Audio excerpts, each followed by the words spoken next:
कराची में गर्मी की शिद्दत जून के पहले हफ्ते तक बरकरार रह सकती है। चीफ मेट्रोलॉजिस्ट सरदार सरफराज के मुताबिक बलाई सतह पर मौजूद हवा के ज़ायद दबाव से मुल्क के अक्सर मकामात हीट वेव के लपेट में हैं।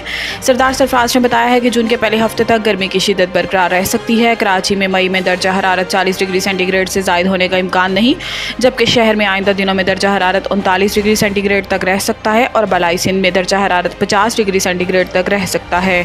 चीफ मेट्रोलॉजिस्ट के मुताबिक खलीज बंगाल में हवा का कम दबाव कल तक डिप्रेशन में तब्दील हो सकता है। कम दबाव डिप्रेशन में तब्दील होकर आइंदा आने वाले दिनों में समुद्री तूफान बन सकता है, जबकि खलीज बंगाल में मौजूद हवा के कम दबाव का पाकिस्तान के मौसम पर कोई असर नहीं।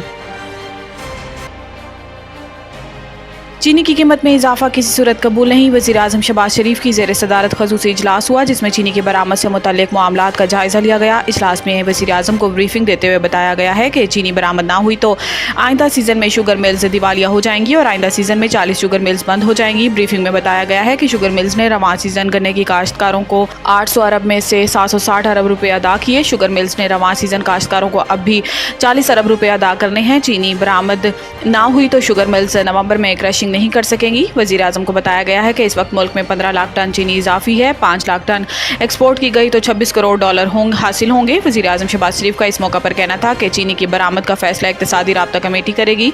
इक़्तिसादी राब्ता कमेटी चीनी के स्टॉक और आलमी मार्केट का जायजा ले। मुल्क में चीनी की कीमत में इजाफा किसी सूरत कबूल नहीं। शुगर मिल्स पूरा साल 140 रुपये एक्स फैक्ट्री कीमत फराहमी को यकीन दहानी कराएं।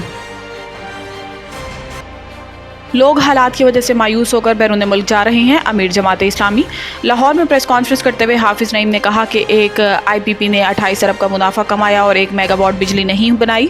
IPPs को 1800 अरब रुपये अदा किए गए। 9000 मेगावाट वो बिजली है जिसकी कीमत कौम अदा करती है लेकिन इस्तेमाल नहीं करती। IPPs के मुआहदे को रिवाइज क्यों नहीं किया जाता? अमीर जमात इस्लामी ने कहा कि लोगों ने इन हालात में मायूस होकर सोलर पैनल लगाए। अब नेट मीटरिंग ख़त्म करने और सोलर पैनल्स पर मज़ीद टैक्स लगने की बात हो रही है। इंडस्ट्री किस तरह चलेगी जब बिजली इतनी महंगी होगी? लोग इन हालात की वजह से मायूस होकर बैरून मुल्क जा रहे हैं। हाफिज़ नईम का कहना था कि एक मखसूस तबका अपने असासे ज़ाहिर नहीं करता और पाकिस्तान की दौलत बाज लेकर जा रहा है। दुबई प्रॉपर्टी लीक्स पर सुप्रीम कोर्ट को इंक्वायरी करनी चाहिए। जिन्होंने अपने असासे ज़ाहिर नहीं किए, इलेक्शन कमीशन इन्हें नाअहल करे।